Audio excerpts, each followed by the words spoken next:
All right, we're going to go through the first Wisconsin cyclocross race of the season. You can see here I have a pretty good start. Look on the right-hand side, the upper right, you can see my coach got some cool footage of me getting the whole shot here.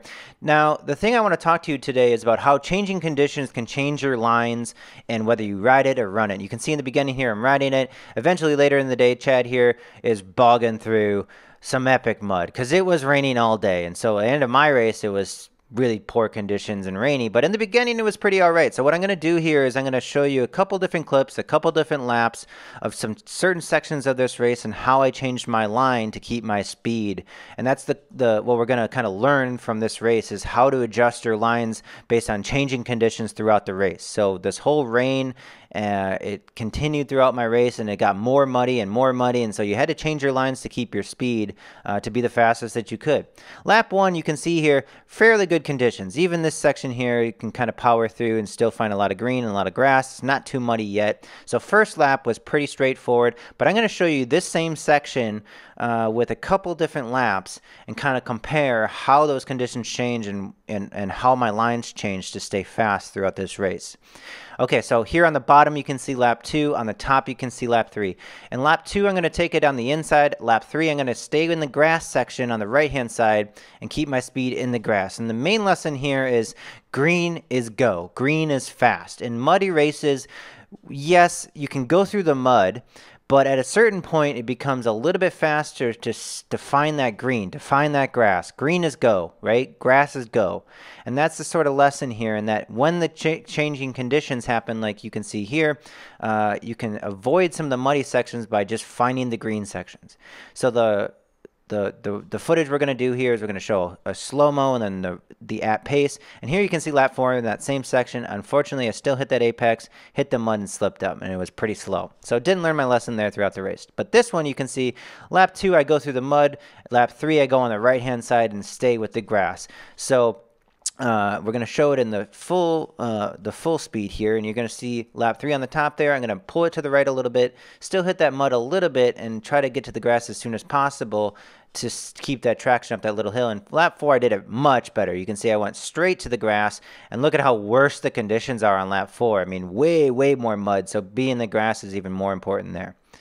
So here you can see on lap 3, I went wide. Lap 2, I went inside, hit that mud, kind of slowed me down. So lap 3, I definitely changed my line there, went wide in the grass, swung wide, kept my speed down that little hill, and then continued up that section here. Again, you're going to see it full speed here. Lap 2, I hit that mud, slow up a little. Lap 3, I went wide and kept my speed.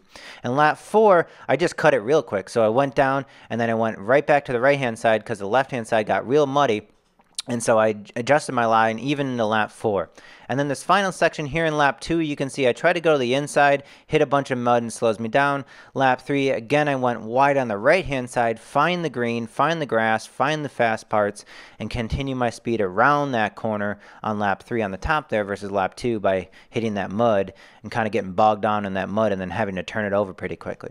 And then lap 4, you can see I did it actually pretty well here. I stayed all the way to the right-hand side again, kept that grass, hit that grass again. So here's the pinwheel. So this is the other section we're going to talk about. Look at all the traffic on lap 1. And so I just get off my bike. Now the problem with getting off your bike is that when you have to get back on out of those pinwheels, those guys are going a lot faster because they're already on their bike.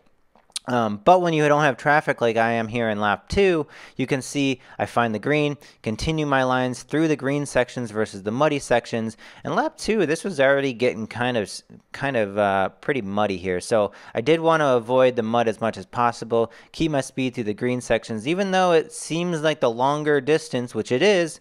I'm just not as technically skilled to ride in the mud as fast as maybe some of the other guys who are a little bit more technically adept. So, you know, this is sort of the lesson there in the pinwheel. Now, lap 1, I kind of have a poor dismount, but look ahead. There's going to be some guys riding it, some guys running it. And so what happens here is you kind of got to make a decision whether this super muddy section is faster for you to ride it or to run it. in traffic, usually it's going to be faster to run it. You can see up ahead here, this guy slips up a little bit, and then Craig gets caught behind him, and he has to put a foot down. And so riding it in traffic ends up being a lot slower for him because, unfortunately, if somebody else slips up in front of you, now you have to get off your bike. Now, this guy who just came up on me on the right-hand side, lap 1, he's riding it, but he actually rode the whole section, and look at how much further ahead of me he is when I'm running here. So maybe I could have remounted earlier, and maybe I could have tried to ride it. But again, you're going to see here, I'm going to see that there's going to be this junior here who's in traffic, so I'm going to jump off right now instead of falling off my bike. I'm going to kind of preempt that and try to jump off my bike first. Lap 4, though, I can ride this. There's very little traffic. Yeah, I kind of dodge it, bodge it up a little bit there, and then I take the line to find the green on the outside side here. And so I'm just, unfortunately the technical skills here in the super muddy section, this is definitely the muddiest section, I had to jump off and run because it was just too muddy, and then unfortunately that kind of loses me a little bit of time. But again, the lesson here is find those sections where maybe you think you can ride it, and maybe you should be running it if it's really faster to run it. So last little section that we're going to show here is lap 1. You can see I find the green, go relatively fast there. Lap 2, though, it becomes a little bit more muddy, and I don't find any more green, so I kind of have to slog through this mud. And then eventually, the final lap, lap 4 here, you're going to see that I do kind of pull it to the right-hand side and right away find more grass and more green and keep my speed. Again, the lesson here is that you got to adjust your line throughout the race. So thanks again for watching. Hopefully you learned something. Again, I'm not great at this. It was the first race back. It was the first epic mudder we've had in like a super long time, so I still didn't execute all too great. But hopefully you learned something about how changing course conditions and mud can change the way you race a course and how your lines are adjusted. So thanks again for watching.